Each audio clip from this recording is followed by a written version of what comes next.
آئیے اور دیکھ لیجئے 4 مصرے یہ تاج بھائی آپ سنیں سامان سب یہ الگ بات کہ تقدیر نے موقع نہ دیا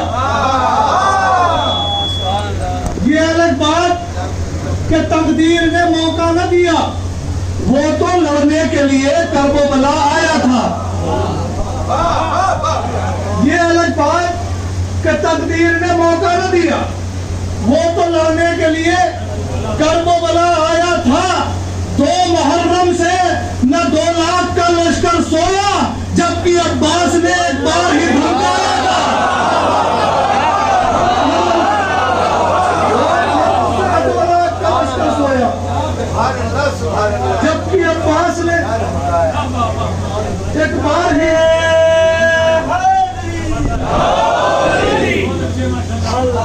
جبکہ عباس نے ایک بار ہی دھمکایا تھا زمین سے تاب و فلک ایک سکوت ہے طاری اب یہاں سے میں شروع کر رہا ہوں انشاءاللہ میں دونوں سب آرام سے بیٹھ زمین سے تاب و فلک ایک سکوت ہے طاری زمین سے تاب و فلک ایک سکوت ہے طاری ظہور واری سے دریائے نیل ہو رہا ہے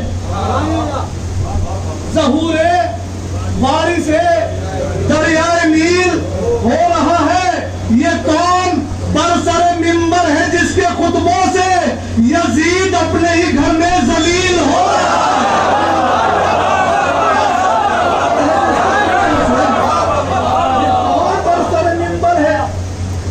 خطبوں سے یزید اپنے ہی گھر میں ذلیل ہو رہا ہے مولا فرماتے ہیں اگر ہم ہار جاتے عزت و توقیر کیوں ہوتی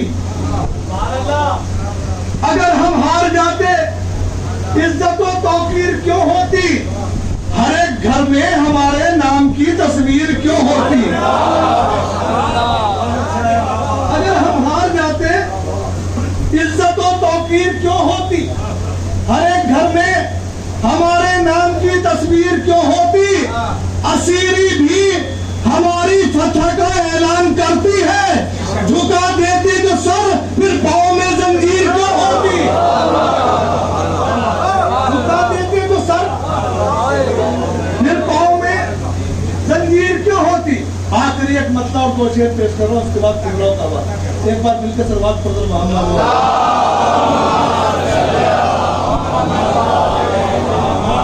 شعر کئی تھے اس میں لیکن میں چھوڑ رہا ہوں صرف ایک مطلب 2 شعر پڑھ رہا ہوں سورج کی دشمنی میں جو شمزاد ہو گئے سورج کی دشمنی میں جو شمزاد ہو گئے وہ دیکھتے ہی دیکھتے برباد ہو گئے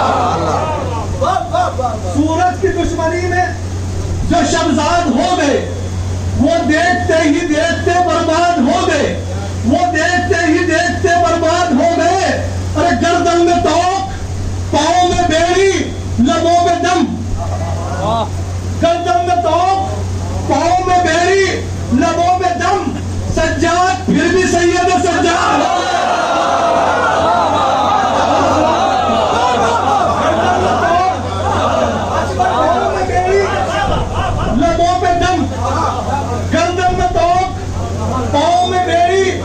لبوں پہ دم سجاد پھر بھی سید سجاد ہو گئے شاعری کی دنیا میں شاید یہ خیال اس سے پہلے نہ سنا ہو دعویٰ ہے میرا اس سے میں نے اپنا آپ نہیں سنا ہے شاید آپ نے سنا ہو اگر یہ دعویٰ میرا صحیح ہے تو دعا سے نواز دینا گردن میں توق پاؤں میں بیڑی لبوں پہ دم سجاد پھر بھی سید سجاد ہو گئے یہ فائدہ زیارت عاشور سے ہوا یہ فائدہ زیارت عاشور سے ہوا سب قاتلوں کے نام ہمیں یاد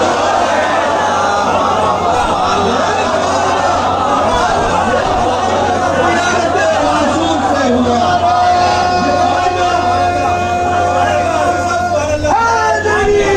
سورج کی دشمنی میں شمزاد ہو گئے وہ دیکھتے ہی دیکھتے برباد ہو گئے گردن میں توق پاؤں میں بیڑی لبوں پہ دم سجاد پھر بھی سید سجاد ہو گئے یہ فائدہ زیارت عاشور سے ہوا، سب قاتلوں کے نام ہمیں یاد ہو گئے۔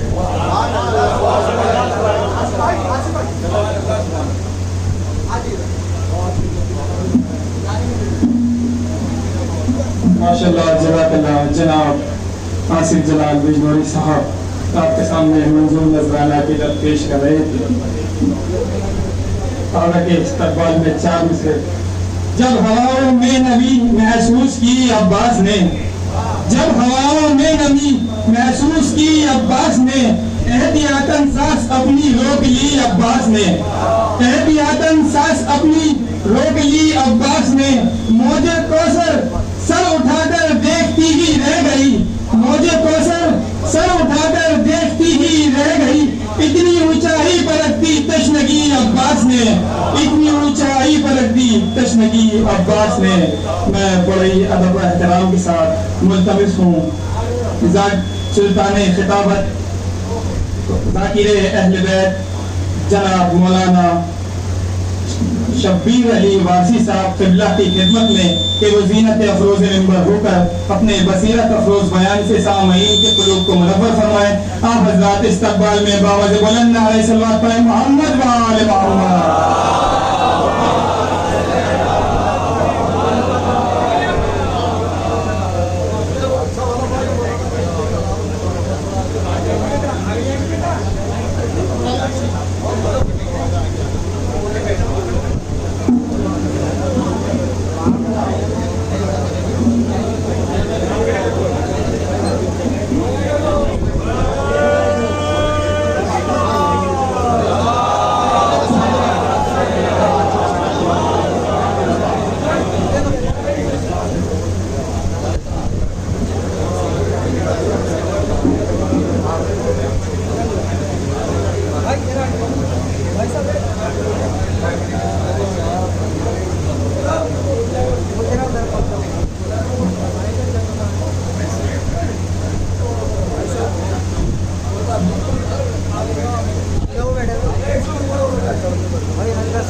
السلام علیکم ورحمۃ اللہ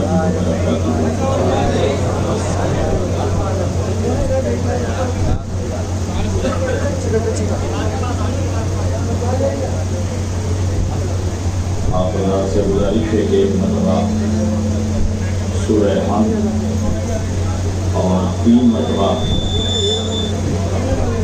سورہ توحید کی تلاوت فرما کر سید ساجد حسین رضوی ابن سید سہولت حسین رضوی مرحوم کو اس کا ثواب حساب فرما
العظيم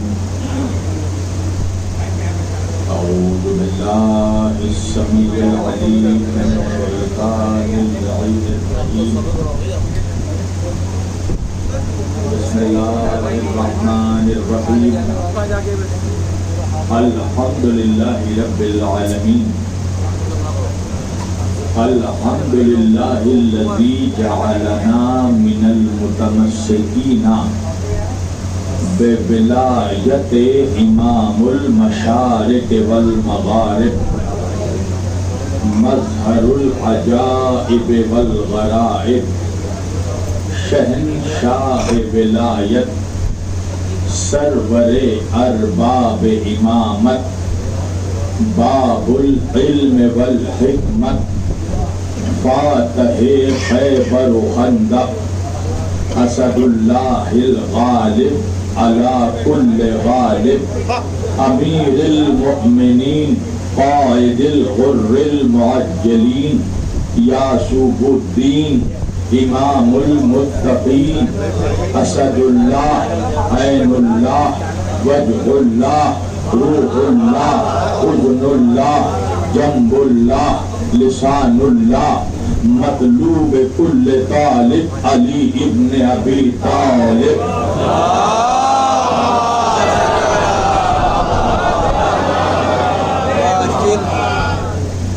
الصلاة والسلام والتحیت والاکرام علی سید الانبیاء والمرسلین خاتم النبیین طٰہ و یاسین شفیع المذنبین امام الحرمین والقبلتین وسیلتنا فی الدارین صاحب کعبہ و قوسین جد الحسن والحسین محبوب رب المشرقین و رب المغربین مولانا و مولا الثقلین سیدنا و نبینا و شفیعنا و طبیبنا و حبیبنا و کریمنا و امامنا و ملجانا و مغیثنا و اولنا و اوسطنا و آخرنا و کلنا حضور جناب ابو القاسم احمد مجتبی محمد مصطفیٰ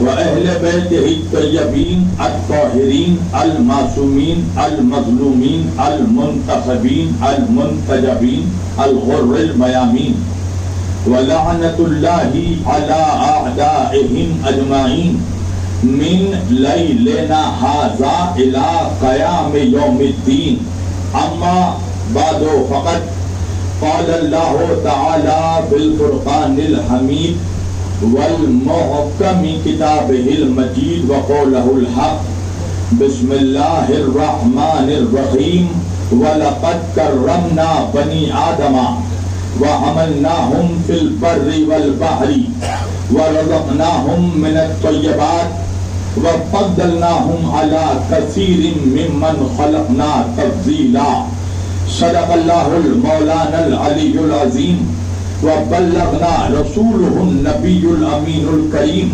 ونحن على ذلك لمن الشاہدین والشاکرین والحمد للہ رب العالمین. ایک بار دیگر درود پڑھے سب مل کر محمد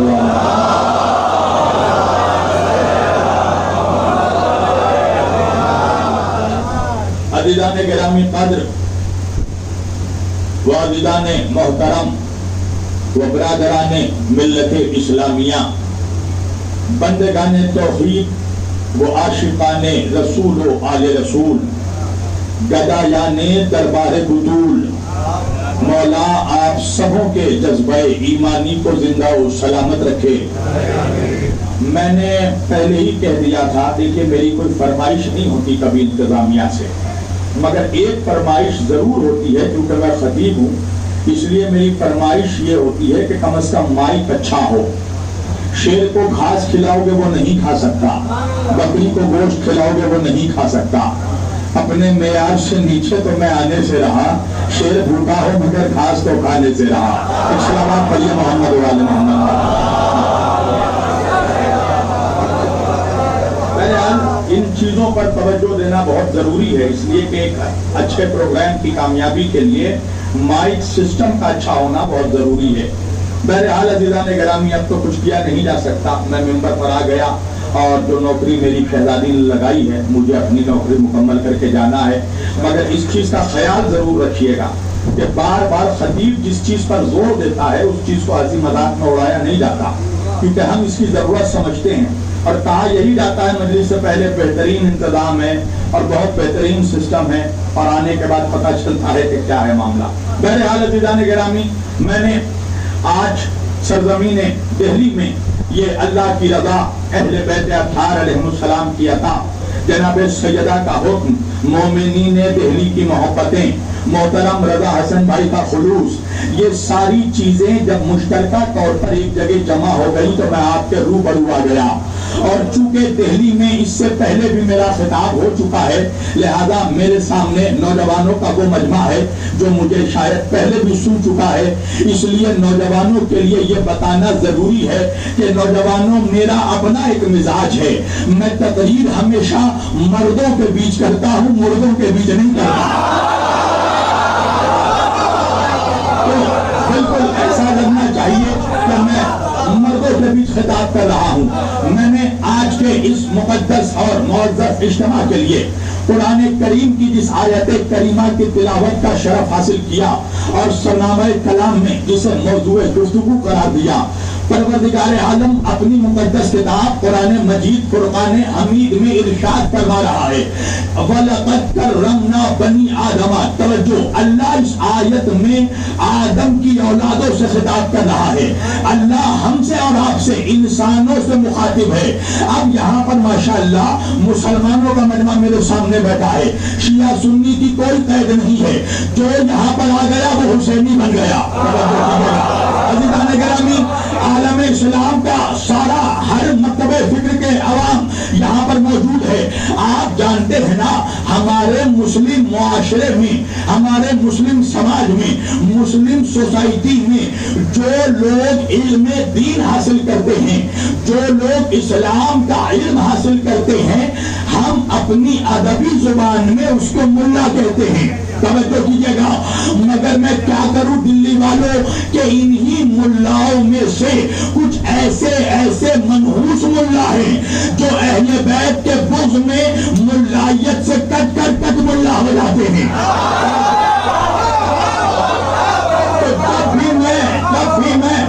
جب بھی میں کٹ ملا کہوں تو آپ سمجھ جائیے گا میرا اشارہ کہاں جا رہا ہے۔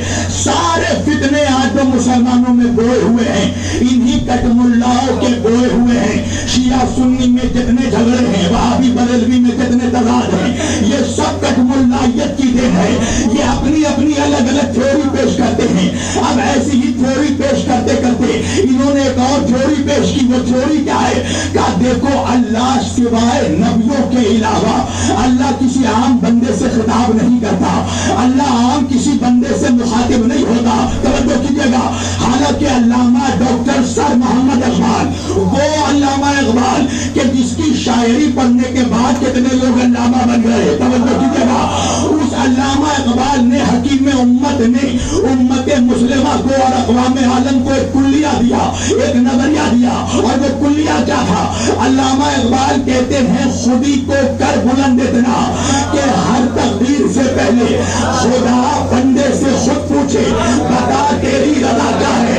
علامہ اقبال نے کلیہ یہ دیا جوانوں کہ انسان جب ابدیت میں اوج کمال حاصل کرتا ہے، بندہ جب بندگی میں عروج کی منزلیں طے کر لیتا ہے تو خدا بندے سے پوچھتا ہے بتا تیری رضا کیا ہے۔ خدا بندے سے پوچھتا ہے بتا تیری رضا کیا ہے۔ میں کیا کروں دلی والوں کہ پوری کائنات میں حسین وہ اکیلا بندہ تھا جو کربلا میں خدا سے پوچھتا۔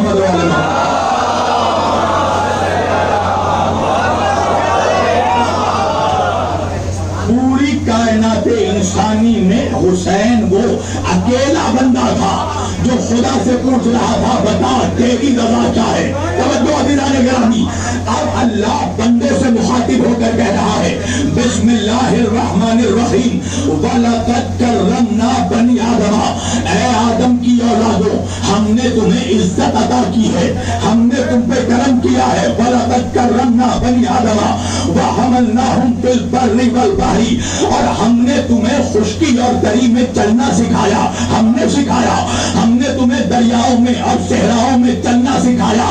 وَرَزَقْنَاهُمْ مِنَ الطَّيِّبَاتِ, اور ہم نے تمہیں پاک اور پاکیزہ رزق عطا کیا. وَفَضَّلْنَاهُمْ عَلَى كَثِيرٍ مِّمَّنْ خَلَقْنَا تَفْضِيلًا, اور ہم نے تمہیں اپنی ان کثرت مخلوقات پر فضیلت عطا کی جنہیں خود ہم نے پیدا کیا. بھائی جتنی آسانی سے شبیر وارسی نے پڑھا اتنی آسانی سے دلی کے نوجوانوں نے سنا, تم نے غور ہی نہیں کیا.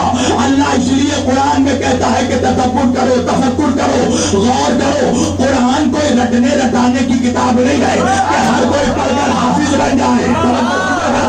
یا جملہ بدل کر کہہ دوں, قرآن کوئی ایسی کتاب نہیں ہے جسے ہر کوئی رٹ کر حافظ بن جائے.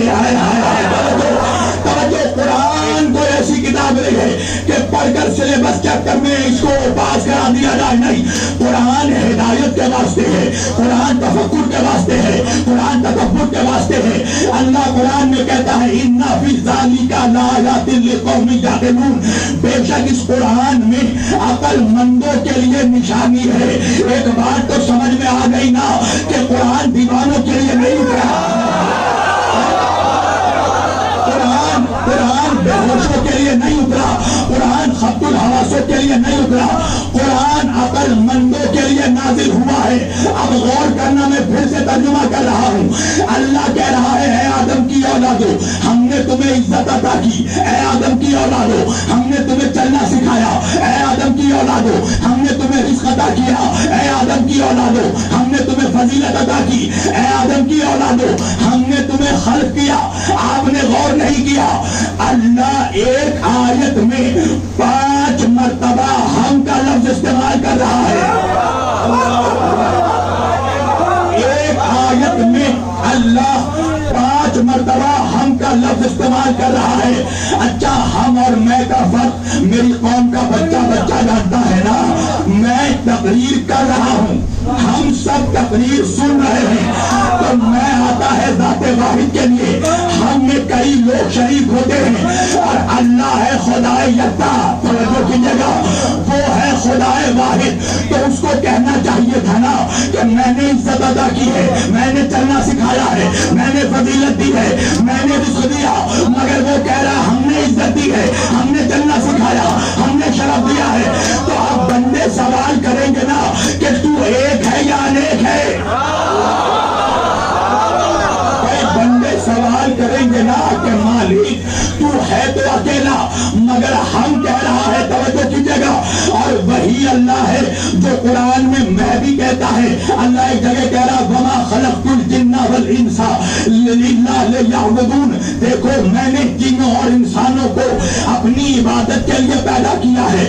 تو بھائی علماء کے سامنے بہت بڑا چیلنج تھا کہ اللہ قرآن میں کہیں میں کہتا ہے, قرآن میں کہیں ہم کہتا ہے, آخر بات کیا ہے. تو علماء نے یہ طرفین نے یہ نقطہ پیش کیا کہ وجہ یہ ہے کہ اللہ قرآن میں جس آیت میں ہم کہتا ہے وہاں اللہ بندوں کو چیلنج کرتا ہے. توجہ کیجیے گا, جہاں اللہ بندوں کو چیلنج کرتا ہے وہاں ہم کا لفظ استعمال کرتا ہے. بھائی اللہ کا چیلنج ہے بندوں کو, ہم نے آسمان سے پانی برسا دیا, تم روک سکتے ہو تو روک کر دکھاؤ. اللہ اکبر. ہم نے ہواؤں کو چلا دیا, تم روک سکتے ہو تو روک کر دکھاؤ. اللہ کا قرآن میں چیلنج ہے کہ دیکھو زندگی دینے والے بھی ہم ہیں, موت دینے والے بھی ہم ہیں. اللہ کا چیلنج ہے جسے ہم زندگی دینا چاہے اسے دنیا کا کوئی ظالم مار نہیں سکتا, اور جسے ہم موت دینا چاہے اسے دنیا کا کوئی ڈاکٹر بچا نہیں سکتا. جہاں اللہ کا چیلنج ہوتا ہے قرآن میں وہاں اللہ ہم کہتا ہے. اب اللہ قرآن میں بہت بڑا چیلنج کر رہا ہے. اللہ کہہ رہا بسم اللہ اللہ الرحمن الرحیم انا نحن نزلنا الذکر وانا لہ لحافظون. اللہ کہہ رہا دیکھو ہم نے ہی اس قرآن کو نازل کیا ہے, ہم نے ہی اس قرآن کو اتارا ہے, اس کی حفاظت بھی ہم کریں گے. مولوی کہتا ہے کہ قرآن حافظ کے سینے میں موجود ہے, تو اگر کبھی کوئی ایسا دن آ گیا کہ سارے حافظ مر گئے تو کیا قرآن مٹ جائے گا؟ نہیں میری جان. اس لیے کہ اللہ وعدہ کر رہا ہے کہ قرآن کے اتارنے والے بھی ہم ہیں, قرآن کی حفاظت کرنے والے بھی ہم ہیں, اور فانوس بن کے جس کی حفاظت ہوا کرے وہ شمع کیا بجھے جسے روشن خدا کرے. توجہ کیجیے گا, اللہ کا بندوں کو چیلنج ہے کہ چاہے ہزاروں سلمان رشدی پیدا ہو مر جائے, ہزاروں وسیم رضوی پیدا ہو مر جائے, قرآن کو مٹا نہیں سکتے, اس لیے کہ قرآن کی حفاظت کرنے والا خدا ہے. ایک بات سمجھ میں آ گئی کہ جس چیز کا بچانے والا خدا ہو کائنات مل کر اسے مٹا نہیں سکتی. اب بات سمجھ میں آ گئی کہ 1400 برس پہلے اس عزاداری کی بنیاد علی کی بیٹی نے زندان شام میں ڈالی تھی. 1400 برس ہو گئے, مفتی فتوے دیتے دیتے مر گئے.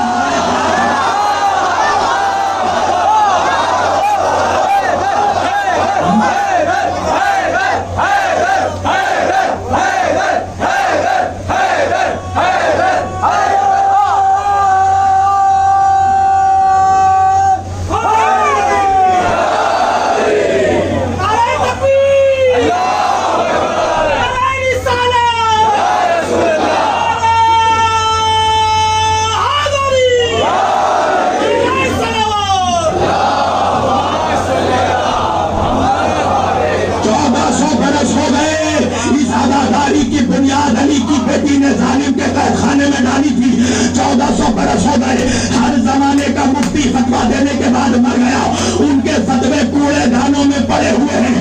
بنی امیہ کے زرخرید ملا اپنے قبروں کی جہنم میں جل رہے ہیں, مگر عزاداری آج تک ہو رہی ہے اور قیامت تک ہوتی رہے گی. تو عزاداری کا اتنی مخالفتوں کے باوجود آج بھی باقی رہنا اس بات کی دلیل ہے کہ عزاداری کا بچانے والا ملا نہیں اللہ ہے.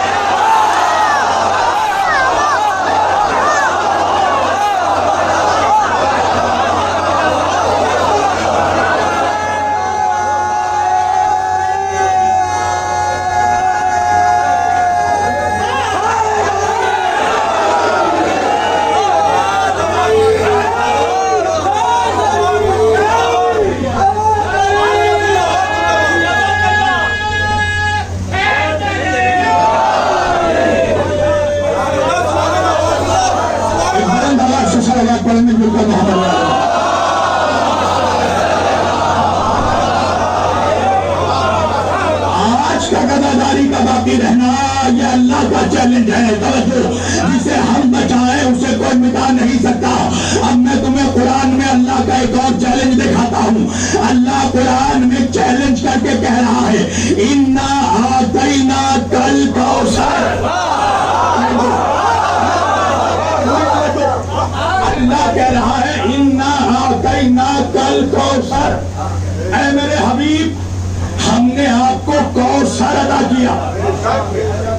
سنو جوانوں, ہماری سوسائٹی میں, ہمارے سماج میں 3 طرح کے لوگ رہتے ہیں. 3 کیٹیگریز کے لوگ ہیں ہمارے سوسائٹی میں. 3 طبقے ہیں لوگوں کے. پہلا کیٹیگری ہے عالموں کا, دوسرا طبقہ ہے جاہلوں کا.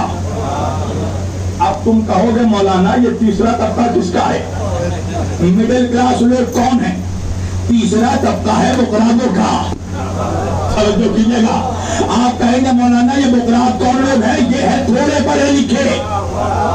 شاید میں اردو میں بول رہا ہوں, تھوڑے پڑھے لکھے.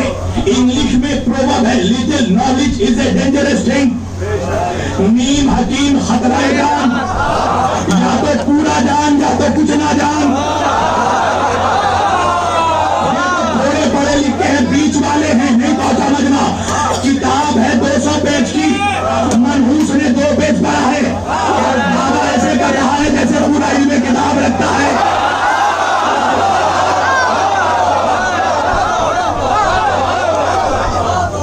تو یہ تھوڑے پڑھے لکھے جو ہوتے ہیں نا, سارے فتنے یہی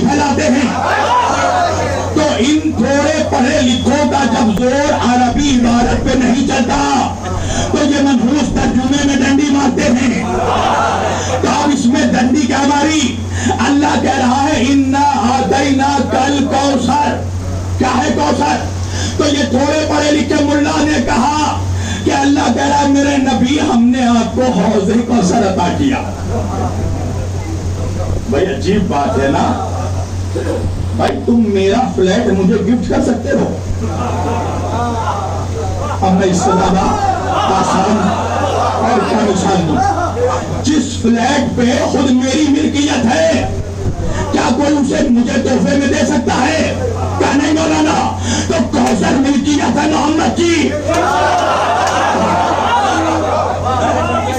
تو جو آلریڈی ملکیت ہے جو مالک کوثر ہے اللہ پھر اسے گفٹ کیسے کرے؟ توجہ. تو کیا ہے کوثر؟ پہلے ایک چیز سمجھو. مولوی کہنے لگا اللہ کہہ رہا ہے میرے حبیب ہم نے آپ کو حوض کوثر عطا کیا. اچھا کوثر کیا ہے؟ کوثر ہے ایک شربت جو جنت میں جنتیوں کو پلایا جائے گا. میں اس لیے کہہ رہا ہوں کہ آج کل عالم اسلام میں ایسے ایسے نمک حرام نکل رہے ہیں کہ جن کے بعد حسین کی شبیہ پیتے پیتے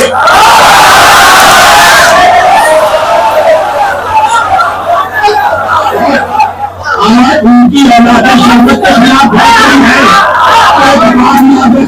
جو دنیا میں حسین کا سبیل نہیں پی سکتا وہ جنت میں کوثر بھی نہیں پی سکتا. ہم اپنے بچوں کو سبیل پلا کر کوثر پینے کی پریکٹس کرواتے ہیں. اب مولوی کہنے لگا اللہ کہہ رہا ہے میرے حبیب ہم نے آپ کو حوض کوثر عطا کیا. کیا ہے کوثر؟ کوثر جنت میں جو ایک شربت ہے جو جنتیوں کو پلایا جائے گا اس شربت کا نام ہے کوثر. اور اس شربت کو اللہ نے جس حوض میں اسٹور کر کے رکھا ہے اس ٹب کا اس حوض کا نام ہے حوض کوثر. یعنی اللہ کہہ رہا ہے میرے نبی ہم نے تمہیں شربت کا ایک ٹب عطا کیا شربت کا ایک حوض عطا کیا. نہیں پہنچا میرا مہمان. بھائی مان لو مجلس ختم ہو گئی میں یہاں سے گزرنے لگا میرے اوپر حملہ ہو گیا. ہو بھی سکتا ہے منافقوں کو ہم سے ہی بھائی حملہ ہو گیا میرے اوپر. اب بتاؤ میری جان بچانے کی خاطر فیضان بھائی نے اپنا سب کچھ داؤ پہ لگا دیا. سب کچھ اپنا قربان کر دیا. اپنی دولت اپنی زندگی اپنا جاؤ جلال اپنے نسلوں کو اپنی عزت شہرت سب کچھ قربان کر دی تاکہ میری جان بچ جائے. اب میری زندگی بچ گئی.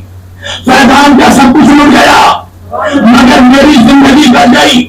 تو قرآن میں اللہ کیا کہتا ہے ہل جزاء الاحسان الا الاحسان. احسان کا بدلہ سوائے احسان کے کچھ نہیں ہوتا. تو میں نے کہا فیضان بھائی آپ نے میرے اوپر اتنا بڑا احسان کیا کہ میری جان بچانے کی خاطر اپنا سب کچھ قربان کر دیا اپنا سب کچھ لٹا دیا اپنی نسلوں کو قربان کر دیا. تو میں آپ کے احسانوں کا بدلہ احسان کے ذریعہ چکانا چاہتا ہوں. فیضان میاں کہنے لگے سبحان اللہ مولانا کیا دیجیے گا میرے احسانوں کا صلہ؟ میں نے کہا مجھے بچانے کے لیے آپ نے اپنا سب کچھ قربان کر دیا تو آپ نے جو میرے اوپر اتنا بڑا احسان کیا ہے تو میں اس احسان کے بدلے میں آپ کو ایک ٹب دودھ کا شربت دینا چاہتا ہوں. توجہ کیجیے گا. اب فیضان بھائی تو خاموش رہے. دلی کے نوجوان کہنے لگے کتنا احسان فراموش ہے شبیر واسی جس نے اس کی جان بچانے کے خاطر اپنا سب کچھ قربان کرنا اس کے احسان کا یہ سینا ہے کہ اسے ایک ٹب شربت کا دیا ہے.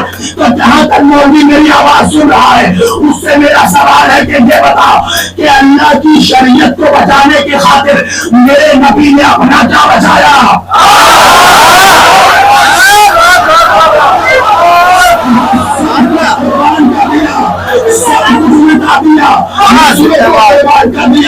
تو کیا میرے نبی کے احسانوں کا صلہ یہی تھا کہ اللہ اسے ایک شربت حوض شربت عطا کرتا؟ تو جا کر پڑھنا اہل سنت کے حدیث کے طور پڑے گا. امام ابن حجر مکی اپنی کتاب السوائق المحرقہ میں لکھتے ہیں کہ کوثر سے مراد حوض کوثر نہیں ہے. اللہ کہہ رہا ہے انا اعطینا کل کوثر، اے میرے محمد ہم نے تمہیں فاطمہ عطا کیا۔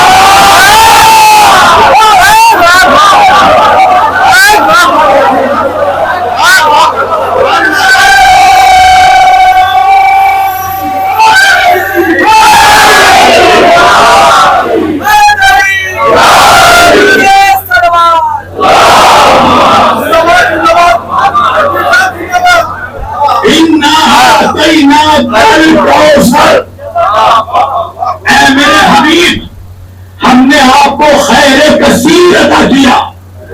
خیر کثیر ہے ذات فاطمہ۔ اللہ کہہ رہا ہم نے آپ کو نسل کثیر عطا کیا، کثرت سے اولاد عطا کی، خیر کثیر۔ میرے نبی نے فرمایا اللہ نے تمام نبیوں کی نسل ان کے بیٹوں سے جلائی ہے، میری نسل میری بیٹی فاطمہ سے جلے گی، تو خیر کثیر ہے جناب فاطمہ۔ اب سوال یہ پیدا ہوتا ہے کہ ایسی کون سی ایمرجنسی آ گئی تھی؟ اس لیے کہ آیت میں تو انا ہے ہم، اور جہاں ہم ہو وہاں چیلنج ہے، تو اللہ دنیا کو چیلنج کر کے کہہ رہا ہے میرے حبیب ہم نے آپ کو کثرت سے اولاد عطا کیا۔ وجہ کیا ہے؟ سنو میرے شیعہ سننے سارے بھائیوں، ملا نے تمہیں بتایا ہی نہیں ہے حقیقت کیا ہے۔ یہ سورہ نازل کب ہوا؟ کون سی ایمرجنسی آ گئی کہ اللہ کو چیلنج کر کے کہنا پڑا کہ ہم نے آپ کو کثرت سے قیامت تک اولاد عطا کی؟ وجہ یہ ہے مسلمانوں کہ میرے نبی کے 4 بیٹے تھے، چاروں کا انتقال ہو گیا، تو کفار مکہ مشرکین مکہ میرے نبی کو تانا دیتے تھے اور کہتے تھے بڑا رحمت للعالمین من بنایا ہے، دوسروں کی جھولی بھرتے ہیں مگر خود کی جھولی اولاد کی رحمت سے نعمت سے خالی ہے۔ تو وہ لوگ عربی میں گالی دیتے تھے، اور اگر یہ لفظ قرآن کا حصہ نہ ہوتا میری زبان پہ جاتی ہے میں نمبر سے بیان نہیں کرتا۔ وہ لوگ عرب کے بدو جاہل کے ابو جہل کی اولادیں میرے نبی کو ایک گالی دیتے تھے اور گالی دے کر کہتے تھے اب اتر، توجہ اب تر کے معنی کیا ہے؟ آسان ترجمہ کر رہا ہوں۔ اب تر یعنی جس کی نسل منقطع ہو جائے، جس کی نسل ڈسکنیکٹ ہو جائے یا جو بے نسلہ ہو جائے، کتنی بڑی گالی ہے۔ میرے نبی کو ایک روز یہ کفار مکہ اب تر کا تانا دے رہے تھے، میرے نبی کا دل کا زخم آنکھوں کا اشک بن کر چھلک پڑا، اللہ کی قدرت کو گوارا نہیں ہوا۔ اللہ نے کہا میرے حبیب آپ رنجیدہ دل نہ ہو، آپ غمزدہ نہ ہو، یہ جو منحوس لوگ آپ کو اب تر کا تانا دے رہے ہیں ان کو تانا دیتے رہنے دیجئے، میں وعدہ کر رہا ہوں انا اعطینا کل کوثر، ہم نے آپ کو کثرت اولاد عطا کیا، فصلی لربک وانحر، تاکہ آپ نمازیں پڑھے شکرانے ادا کریں، قربانیاں دیں، اور انا شانیک هو الابتر، یہ جو آپ کو تانا دے رہے ہیں نا اللہ ان منحوسوں کو ہی ابتر بنا دے گا۔ سمجھ میں آئی کہ جو کوثر کا دشمن ہے ابتر ہے، جو محمد کا دشمن ہے وہ ابتر ہوگا۔ کوئی مولوی پریشان کیوں ہو جاتا ہے جب شبیر وارسی کہتا ہے اللہ سورہ کوثر میں اعلان کر رہا ہے کہ جو بھی فاطمہ کا دشمن ہے وہ نسلی حرام زادہ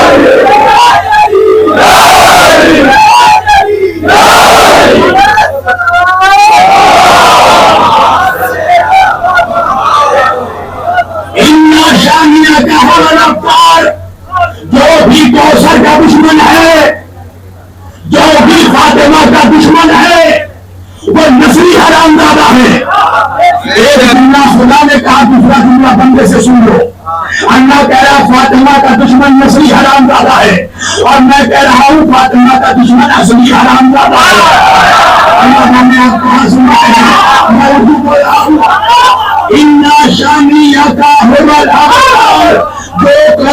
دشمن ہے وہ اب تک رہے گا، بے نسلہ رہے گا، یعنی وہ باپ کہے گا کسی کو، اس کا باپ ہوگا سمجھ میں آیا کہ اللہ نے قیامت تک صرف نسل محمد پر درود کیوں بھیجوایا؟ کسی اور کی نسل پر درود نہیں ہے، نہیں پہنچا میرا مجمع، نہیں کوثر پر درود نہیں ہے، اب تک کے چہروں پر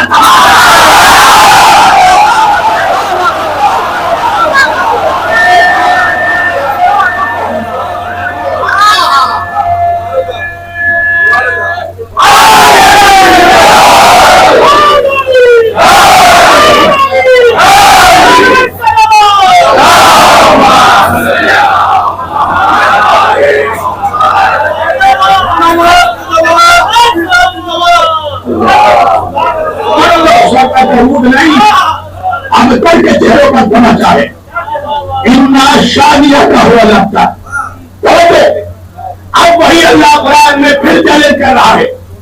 سنو میرے سارے شیعہ سننے بھائی، اللہ قرآن میں کہہ رہا بسم اللہ الرحمن الرحیم یا ایھا النبی انا ہم توجہ یا ایھا النبی انا ارسلناک شاہدا ومبشرا ونذیرا وداعیا الی اللہ باذنہ وسراجا منیرا. اے میرے نبی، ہم نے تمہیں رسالت دے کر بھیجا، ومبشرا ہم نے تمہیں بشارت دینے والا بنا کر بھیجا، ہم نے تمہیں نذیرا ہم نے تمہیں گواہی دینے والا بنا کر بھیجا، ہم نے تمہیں ڈرانے والا بنا کر بھیجا، وداعیا الی اللہ باذنہ اور ہم نے تمہیں اپنا مکمل اذن و اتھارٹی دے کر تمہیں دعوت دینے والا بنا کر بھیجا، وسراجا منیرا اور ہم نے تمہیں نور بانٹنے والا چراغ بنا کر بھیجا. سنیں، اللہ کا چیلنج ہے کہ اے میرے محمد، ہم نے آپ کو نور بانٹنے والا چراغ بنا کر بھیجا. توجہ، اللہ کہہ رہا ہم نے نور بانٹنے والا چراغ بنا کر بھیجا، اور منحوس ملا کہہ رہا محمد نور نہیں تھے. میں جہاں پر جانا چاہ رہا ہوں، جبکہ میرے نبی نے خود فرما دیا اول ما خلق اللہ نوری، اللہ نے سب سے پہلے میرے نور کو پیدا کیا. تو جب نبی نے خود یہ کہہ دیا کہ اللہ نے سب سے پہلے میرے نور کو پیدا کیا، تو مسلمانوں کے لیے تو فخر کا مقام تھا نا کہ وہ جس رسول کا کلمہ پڑھتا ہے اس رسول کی خلقت خاک سے نہیں نور سے ہوئی ہے. مگر وہی مسلمان محمد کے نور ہونے کا انکار کرتا ہے، جبکہ نبی ہمیں خود کہہ کر چلے گئے کہ اللہ نے سب سے پہلے میرے نور کو پیدا کیا. وجہ یہ ہے کہ حدیث اگر یہاں رک جاتی تو مولوی محمد کو نور مان لیتا، مگر ملا کے گلے میں بھی بنی میاں کی ہڈی رکھی ہوئی ہے.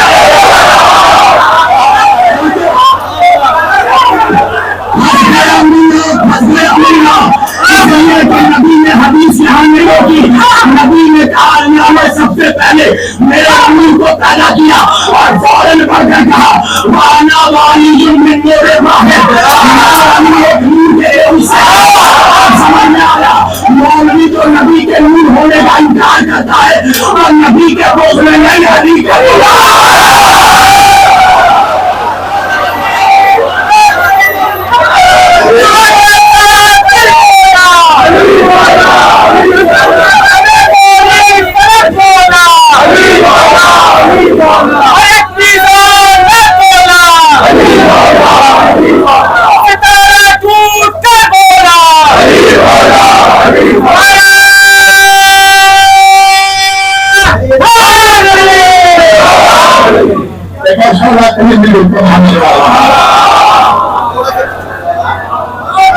نبی کے نور ہونے کا انکار کرتا ہے مولوی، یہ تو یہ ماہر بھی جاننے والا ہے، یہ جاننے کا چھوڑے گا.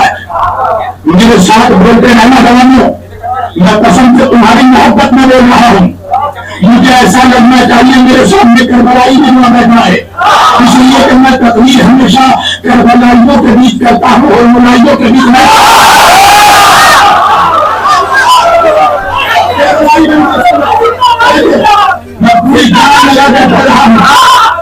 سراج سراجا منیرا، اے میرے حبیب ہم نے آپ کو نور بانٹنے والا چراغ بنا کر بھیجا، چراغ بنا کر بھیجا۔ کیا ہے چراغ؟ عالمی شہرت یافتہ شاعر ہے میرا بھائی بیٹھا ہے، پوچھنا کیا ہے چراغ؟ بھائی کمرہ اندھیرا ہے، تم نے چراغ روشن کیا۔ جوانوں نہیں میری طرف دیکھو، اب یہاں سب سے خوبصورت میں ہوں، سارے خوبصورت لوگ یہاں بیٹھے ہیں، علی پھٹکا بتا چہرے والوں کا ایمان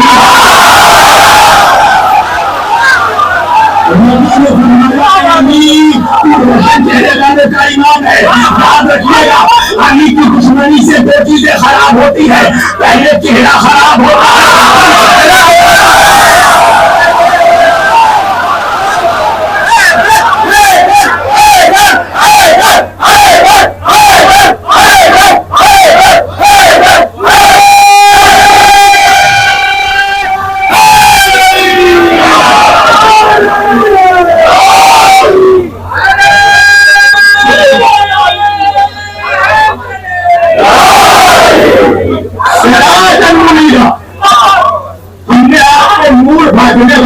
چراغ بنا کر بھیجا۔ کیا ہے چراغ جوانوں؟ کمرہ اندھیرا ہے، تم نے چراغ روشن کیا، چراغ رحمت ہے، خود بھی روشن ہوا اور سارے کمرے کو روشن کر دیا۔ نہیں پہنچا میرا ملوا، اگر اتنی آسانی سے پہنچ جاتا تو میں دیکھا کرتے سے دلی کچھ نہیں آتا۔ سنو تم میرے ساتھ سفر میں چراغ کیا ہے سمجھنا، محمد ہے چراغ نور بانٹنے والا۔ چراغ کیا ہے؟ کمرہ اندھیرا ہے، تم نے چراغ جلایا، چراغ خود بھی روشن ہوا، سارے کمرے کو روشنی ہوگی۔ اب ایک جملہ میں کہوں گا، اس کے سے سننا تم زور سے، بھائی چراغ دوسروں کو روشنی تو دے سکتا ہے مگر چراغ اپنے جیسا دوسرا چراغ نہیں بنا سکتا۔ اور اگر کسی منحوس کے دماغ میں یہ خرافاتی خیال پیدا ہو جائے کہ ہم بھی چراغ جیسے چراغ کے لوگوں نے ہاتھ رکھ کر دیکھ لینا، رحمت ہونے کے باوجود جلا دے گا۔ اگر محمد کو اپنے جیسا سمجھا تو جہنم میں جلا دوں گا۔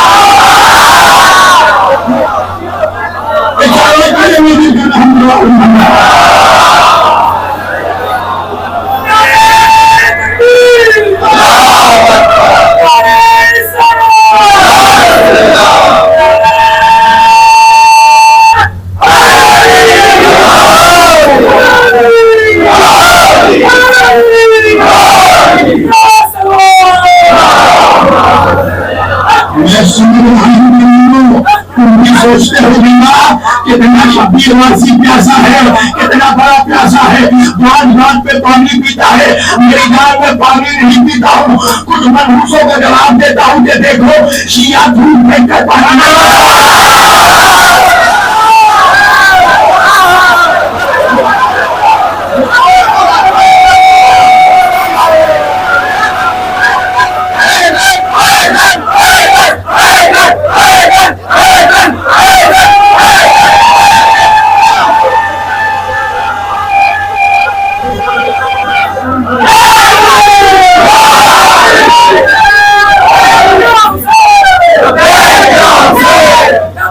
Yeah.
اور سب سی بات میں سب مل کر بولو، زور سے بولو،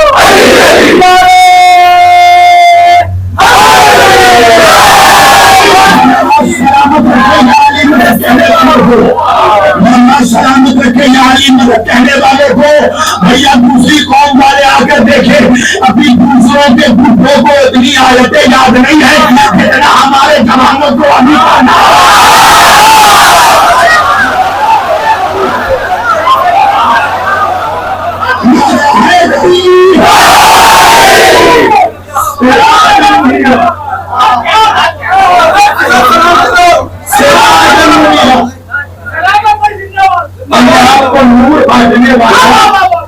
چراغ بنا کر بھیجا. تم دیکھ رہے ہو نا کتنی محبت کرتا ہوں میں تم سے. مائک کیسا ہے اور میں کیسا بول رہا ہوں. اور جو سراجن منیرا ہم نے آپ کو نور بانٹنے والا چراغ بنا کر بھیجا, شمع بنا کر بھیجا. سارے دلی والے ہیں نا, دو ہی تو گھرانے ہیں ان کے ہندوستان میں, ایک دلی دوسرا لکھنؤ. یہ الگ بات ہے کہ بیچ میں کلکتہ بھی آ رہا ہے. ہاں علامہ بیشک کا شہر ہے, چونکہ بنگالہ کا شہر ہے, سانجے غالب کا شہر ہے, وہ شہر ہے جہاں غازی علی شاہ وقت سے آ گئے تھے. اور دوسرا ہم نے آپ کو نور بانٹنے والا چراغ بنا کر بھیجا.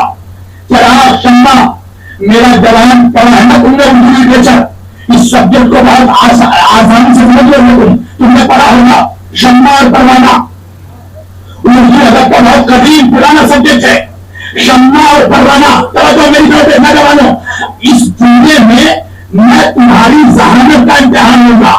بزرگ تو سمجھ جائیں گے مگر نوجوانوں کی سماعتوں کا امتحان ہے اس جملے میں, اور مجھے دیکھنا ہے تم کیسے سنتے ہو. میری طرف دیکھنا, شمع پروانہ.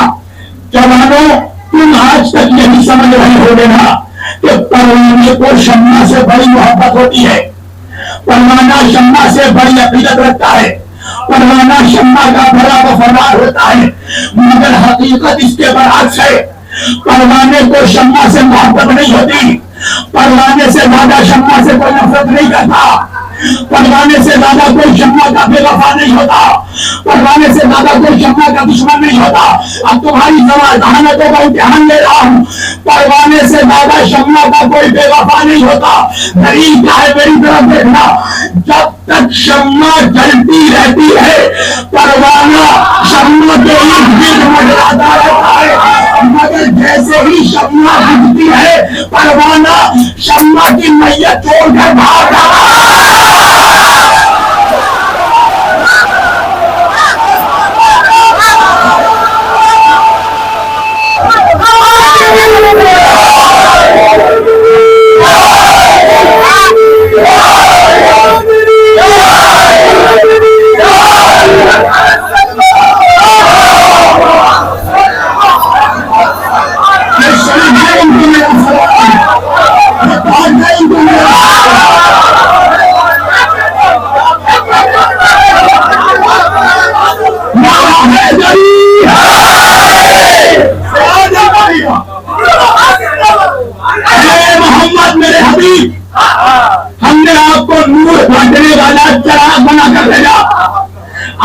تقریباً 6-7 سال پہلے میرے شہر میں غیر مقلدین سے میرا مناظرہ ہوا. غیر مقلدین سمجھ جائے نا, نام لینے کی ضرورت نہیں ہے. ہم نبی کے باقی ہیں, ہم بیماری کے دشمن ہیں, ہم نام نہیں لیتے بیماروں کا, سمجھ جانا ہی چاہا. غیر مقلدین سے مناظرہ ہوا میرا اسی موضوع پر میرے شہر میں. محمد نور ہے کہ نہیں توجہ. اچھا ہم علی محمد کا یہ پرانا اسٹائل ہے, ہم دشمن کو دلیل سے دلیل کر دیتے ہیں.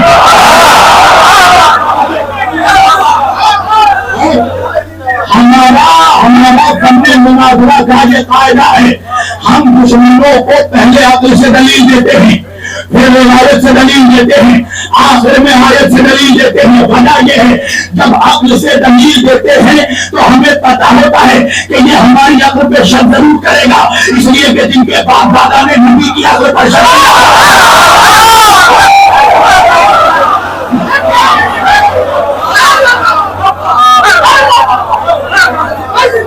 پہنچ رہے ہو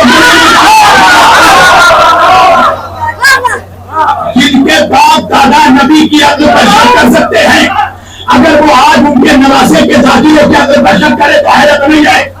ہم پھر دلیل دیتے ہیں روایت سے. ہمیں معلوم ہے روایت میں یہ رجحان کے پیدرے کھیلے گا, یہ حسن ہے, یہ ضعیف ہے, یہ جوان ہے, یہ موضوع ہے, توجہ یہ نمبرت ہے, الگ الگ جھول کھیلے گا. مگر آخر میں بات آ کر سوئے لگ جاتی ہے آیت پر. ہم آیت سے دلیل دیتے ہیں اس لیے کہ آیت کا انکار نہیں کر سکتا ہے نا, کیونکہ دادا جان نے پہلے ہی کہہ دیا ہے قرآن کے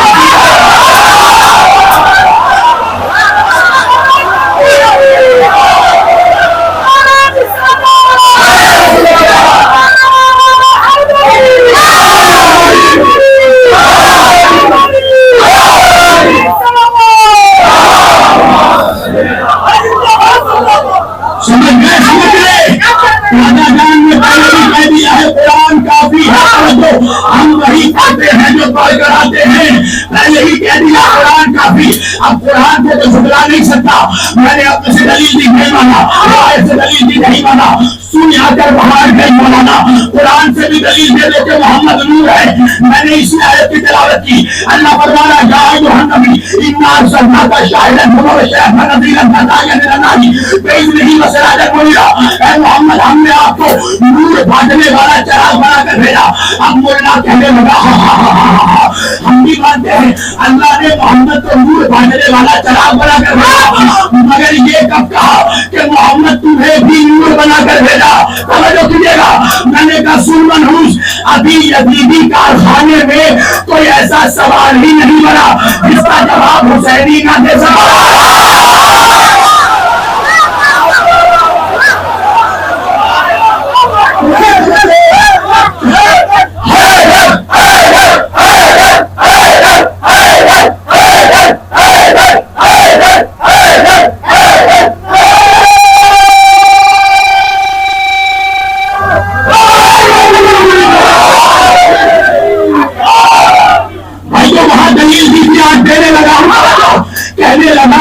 محمد کو نور کہاں بنایا, نور بانٹنے والا چراغ بنا کر بھیجا. جو جواب دیا تھا یہاں دینے لگا. مثلا مان لو ادا خانے کے باہر کوئی بھکاری یہاں پر جمع ہو جائے, سادی بھائی شانو بھائی بھکاریوں کو پیسے دینے لگے. انصاف سے بتانا دلی والوں, کیا تم بھکاریوں کو اور ساجد بھائی کو ایک ہی ترازو میں تول دو گے؟ کیا نہیں مولانا, اس لیے کہ بھیک لینے والا اور ہوتا ہے, بھیک دینے والا جو خود بھکاری ہو وہ دوسروں کو بھیک کیا دے گا؟ پیسے وہی بانٹے گا جو پیسے والا ہو. میں نے کہا نور بھی وہی بانٹے گا.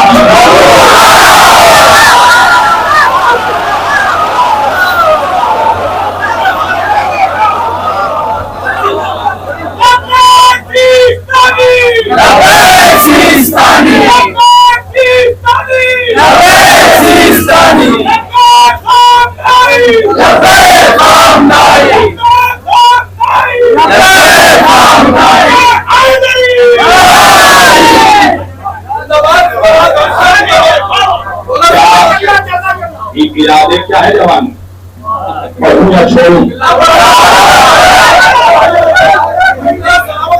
میں دیکھ رہا ہوں کچھ لوگ سن کر سن ہو جا رہے ہیں.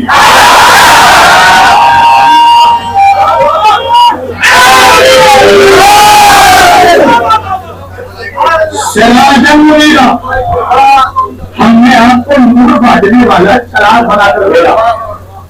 محمد ہے کائنات کے چراغ. اللہ نے قرآن میں ایک اور مخلوق کو بھی چراغ کہا ہے, سراجن و حاجہ. سورج نظام شمسی کا شعلے دیکھنے والا چراغ ہے.